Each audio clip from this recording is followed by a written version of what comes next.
So as some of you might know, Russian history is my favorite part of history, my expertise. I have my master's in it, and it's quite fascinating to me to learn about the enigmatic land of Russia, the land of the Tsars.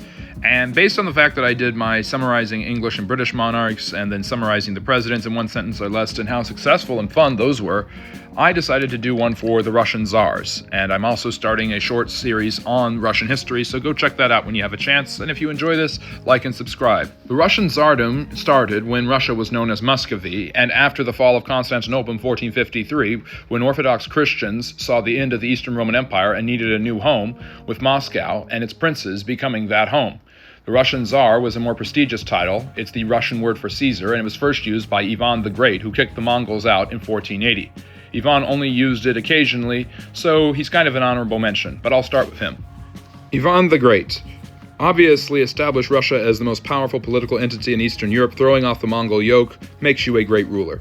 Ivan the Terrible. The first man to officially use the title of a Tsar, Ivan IV's terror is highly overrated. The term actually means awesome or dreadful, and he put Russia on the map in a big way, expanding its economy, political, and military influence all throughout Eastern Europe. If you want to know how important he is to the Russian people, St. Basil's Cathedral, the symbol of Russia itself, was commissioned during his reign. Fyodor. Obviously not the powerful or dreadful ruler like his father, was too weak to be an effective Tsar. Boris Godunov. Wanted to do right by his people, had basically controlled Fyodor, but Russia was in a period of decline known as the Time of Troubles, Smutnya Nervenia, and Boris did not solve that. Fyodor Godunov. A puppet who was put in power to maintain Russian control with the Poles knocking on their door. With the Time of Troubles, a period of societal, economic, and political collapse plaguing Russia, as well as revolts from peasants and invasions by the Poles and the Swedes, Dmitry was an imposter. And that's all you can say about him. Came from Poland, overthrown by the Russians, basically the only guy to ever conquer Russia and become its ruler, at least according to the Russians. Vasily IV. Had good intentions, but could not deal with the horrifying climate and the destruction of Russian society by the Time of Troubles, nor with the invasions of the Poles or the Swedes. Vladislav IV. The Polish king who conquered Russia in 1610 and tried to make himself a Tsar. The Russian people rebelled and weren't having it. Michael I. Established the Romanov dynasty, which would control Russia for 3 centuries, conquered more land than anyone else with the inclusion of Siberia and the Cossacks, and also brought political stability and economic healing in a period following great chaos, ending the Time of Troubles, a great Tsar. Alexei I. Could have been a great Tsar like his father, was definitely a conqueror, included Ukraine in the Russian Empire, but failed when it came to society as he created the serfdom system that would lead to the downfall of the Romanov dynasty. Fyodor III. Wanted to do well, great at political reform and educational reform that Russia desperately needed, but was too sickly to be ruler. Died just 6 years after his reign started. Ivan V. A puppet who was totally controlled by his sister Sophia, who was a skilled and powerful administrator and might very well be the first female ruler of the Russian people. Peter the Great. Russia's greatest ruler, reformed every portion of Russian life, improving it, modernizing it, and making Russia a verifiable European power and a rightful and proper empire. Catherine I.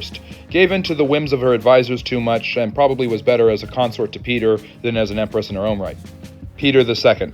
Didn't do too much, was controlled by outside forces, died very young. Anne. Not the Tsarina you would want, but 10 years is nothing to shy away from in the interregnum between Peter the Great and Catherine the Great. Ivan VI. Didn't stand a chance against Peter's own flesh and blood, given the fact that he was an infant. Elizabeth. An underrated Russian Tsarina who controlled great amounts of power and kept Russia prosperous in the middle of the 18th century. Peter II. Totally incompetent, embarrassed Russia in the 7 Years' War, and was rightfully overthrown. Catherine the Great. Took Russia from being a European power and empire to being a world power and empire. Maybe the greatest female ruler of all time. Paul. Way too paranoid to be a successful ruler, hated his mother and never got over it. Alexander I. This man defeated Napoleon. Enough said. Nicholas I. Ignored necessary societal and economic reforms that probably would have saved the Romanov dynasty. Alexander II. The last great Russian Tsar, freed the serfs, began the construction of a Trans-Siberian Railroad, brought the Industrial Revolution to Russia, and tried to achieve political reforms such as liberalization and the creation of a constitutional monarchy, but died in the attempt. Alexander III.